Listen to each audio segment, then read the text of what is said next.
Hello అండి, welcome back to my channel. Summer special మనం interesting topic చెప్పుకుంటున్నాం కదండి. అయితే ఈరోజు టాపిక్ వచ్చేసి క్రికెట్ గురించి.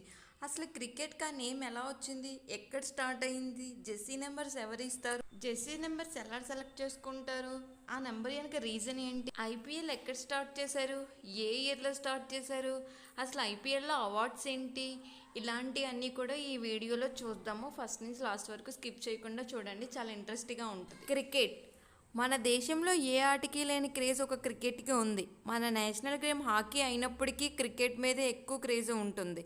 అయితే ఇది ఇంగ్లాండ్లో పుట్టిందని మన అందరికీ తెలుసు. క్రికెట్కి ఆ నేమ్ ఎక్కడి నుండి వచ్చింది అనే దాని మీద కొన్ని థీరీస్ ఉన్నాయండి. ఓల్డెన్ ఇంగ్లీష్లో క్రిక్ అంటే కర్ర లేదా చెక్క అని అర్థం.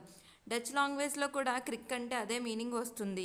క్రికెట్లో బ్యాట్ అండ్ స్టెమ్స్ అనేవి చెక్కతో చేస్తారు కాబట్టి అదే అర్థం వచ్చేలా క్రికెట్ అనే పేరు 16వ శతాబ్దంలో పెట్టారు. ఇంగ్లాండ్లో పుట్టిన క్రికెట్ 19వ శతాబ్దం వచ్చేసరికి నార్త్ అమెరికా, ఆస్ట్రేలియా, ఇండియాలో బాగా పాపులర్ అయింది. అయితే ఆ శతాబ్దంలోనే ఇంగ్లాండ్ వాళ్ళు క్రికెట్ని నేషనల్ గేమ్గా ప్రకటించారు. క్రికెట్ గేమ్ని చాలా దేశాలు ఇష్టపడడం వల్ల 1744లో మొట్టమొదటిసారిగా లిఖితపూర్వంగా రూల్స్ని లాస్ ఆఫ్ క్రికెట్ పేరుతో అందరూ ఆమోదించారు. అప్పటి నుండి ఇప్పటి వరకు అఫీషియల్గా 42 లాస్ ఉన్నాయి. వరల్డ్లో సెకండ్ వరల్డ్ పాపులర్ గేమ్గా నిలిచింది క్రికెట్ అని. ఇప్పుడు జెర్సీ నెంబర్స్ గురించి తెలుసుకుందాం. జెర్సీ నెంబర్స్ ఎవరు ఇస్తారు, ఎలా సెలెక్ట్ చేసుకుంటారు, ఏంటి దాని వెనక రీజన్ మనం ఇప్పుడు చూద్దాం. యాక్చువల్గా చాలామంది జెర్సీ నెంబర్ని ఐసీసీ వాళ్ళు ఇస్తారు అనుకుంటారు, కానీ జెర్సీ నెంబర్ని క్రికెటరే సెలెక్ట్ చేసుకుంటారు. జెర్సీ నెంబర్ని చేంజ్ కూడా చేసుకోవచ్చు. అయితే జెర్సీ నెంబర్ సెలక్షన్ వరకు కొన్ని స్టోరీస్ ఉన్నాయి, అందులో కొంతమంది చెప్తాను. యాక్చువల్గా క్రికెట్ అంటే ఫస్ట్ మనకు గుర్తుకొచ్చే పర్సన్ ఎవరు, సచిన్. అయితే సచిన్ జెర్సీ నెంబర్ 10 అని అందరికీ తెలుసు, కానీ సచిన్ జెర్సీ నెంబర్ 10 అది మొదటిది కాదు. First Jersey number 99, 1999 world cup అంతా 99 జెర్సీ నెంబర్తోనే ఆట ఆడాడు. అయితే టెన్నిస్ ఎల్బో కారణంగా జట్టులో స్థానాన్ని కోల్పోయాడు. నెక్స్ట్ 33 నెంబర్తో వచ్చి కొన్ని ఆటలు ఆడాడు. ఆ తర్వాత 10 వేసుకున్నాడు. 10 అనేది తన లక్కీ నెంబర్ అని ఒక ఇంటర్వ్యూలో చెప్పసాగాడు.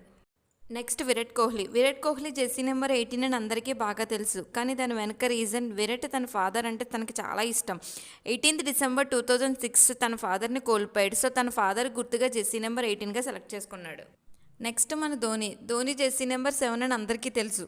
7 సెలెక్ట్ చేసుకోవడానికి చాలా రీజన్స్ ఉన్నాయి అంటారు. అందులో ధోని బర్త్డే 7/7/1981. సో ఈ రీజన్ వల్ల 7 సెలెక్ట్ చేసుకున్నారని కొంతమంది అంటారు. ధోనికి ఫుట్బాల్ అంటే చాలా ఇష్టం, రొనాల్డో అంటే ఇంకా ఇష్టం. సో అతని జెర్సీ నెంబర్ కూడా 7, అందుకే 7 సెలెక్ట్ చేసుకున్నారని చెప్పి మరికొందరు అంటారు. కొంతమంది జ్యోతిష్య పరంగా 7 సెలెక్ట్ చేసుకున్నారని కొంతమంది అంటారు. ఏదైనప్పటికీ 7 అంటే మనకు గుర్తుకు వచ్చే person Dhoni. Next Rohit Sharma Jersey number 45 అని అందరికీ తెలుసు. అయితే క్రికెట్ ఆడడానికి శ్రీలంక వెళ్ళినప్పుడు తన జెర్సీ బ్లాంక్గా కనిపించింది. అప్పుడు అక్కడ జెర్సీ నెంబర్ని సెలెక్ట్ చేసుకో అంటే 19 అన్నాడు. బట్ అది అప్పటికే ఎవరో సెలెక్ట్ చేసుకున్న వల్ల నో అని చెప్పారు. సో అప్పుడు వాళ్ళ పేరెంట్స్కి కాల్ చేసి వాళ్ళ మమ్మీని అడిగితే వాళ్ళ మమ్మీ 45 అని చెప్పారు. సో అలా రోహిత్ 45 సెలెక్ట్ చేసుకున్నాడు. ఐపీఎల్ అంటే ఇండియన్ ప్రీమియం లీగ్. ఐపీఎల్ 2008లో మొదటి సీజన్ స్టార్ట్ అయింది. అయితే ఐపీఎల్ని బీసీసీఐ ఏర్పాటు చేసింది. ఐపీఎల్కు ప్రధాన కార్యాలయం బొంబాయిలో ఉంది. ప్రతి ఇయర్ మార్చి నుండి మేలోపు జరుగుతుంది. ఆరెంజ్ క్యాప్ 2008లో ప్రవేశపెట్టిన ఆరెంజ్ క్యాప్ ప్రతి సీజన్ ముగింపులో అత్యధిక పరుగులు చేసిన వారికి అందజేస్తారు. ఫీల్డింగ్ చేసినప్పుడు క్యాప్ ధరించి అత్యధిక పరుగులు చేసిన ప్రస్తుత ఆటగాడితో ఇది కొనసాగుతున్న పోటీ. చివరి విజేత సీజన్ కోసం టోపీని ఉంచుతాడు. పర్పుల్ క్యాప్ ప్రతి సీజన్ ముగింపులో అత్యధిక వికెట్లు తీసిన వ్యక్తికి పర్పుల్ క్యాప్ ఇవ్వడం జరుగుతుంది. సీజన్ ముగింపులో అత్యధిక వికెట్లు తీసిన ఆటగాడికి ఈ అవార్డు గెలుచుకుంటాడు. ప్లేయర్ అవార్డు ఉత్తమ ప్లే రికార్డుని కలిగి ఉన్న జట్టును ప్రతి సీజన్ తర్వాత ప్లే అవార్డు ఇవ్వడం జరుగుతుంది. ప్రతి మ్యాచ్ తర్వాత ఇద్దరు ఆన్ ఫీల్డ్ అంపైర్స్ మరియు థర్డ్ అంపైర్ 2 జట్ల పనితీరుని స్కోర్ చేస్తారు. సీజన్ చివరిలో అత్యధిక స్కోర్ చేసిన జట్టుకు అవార్డు ఇవ్వడం జరుగుతుంది.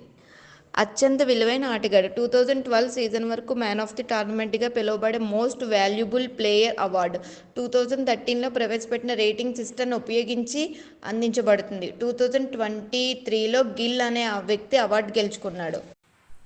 వరల్డ్ కప్ ఐసీసీ ప్రతి 4 ఇయర్స్కి ఒకసారి నిర్వహిస్తుంది. అయితే వరల్డ్ కప్ మొట్టమొదటి మ్యాచ్ 1975లో జూన్లో ఇంగ్లాండ్లో జరిగింది. అయితే 2019 దాకా 12 సార్లు ఈ పోటీ జరిగితే 20 జట్లు ఇందులో పాల్గొన్నాయి. అయితే వరల్డ్ కప్ అత్యధికంగా ఆస్ట్రేలియా ఎక్కువ సార్లు వరల్డ్ కప్ గెలుచుకుంది. 2023లో కూడా ఆస్ట్రేలియాయే విన్ అయింది. అది మన అందరికీ తెలుసు. దాని ప్రకారం 6 సార్లు వరల్డ్ కప్ గెలుచుకున్నది ఆస్ట్రేలియా. వెస్టిండీస్, ఇండియా 2 టైమ్స్ గెలుచుకుంది.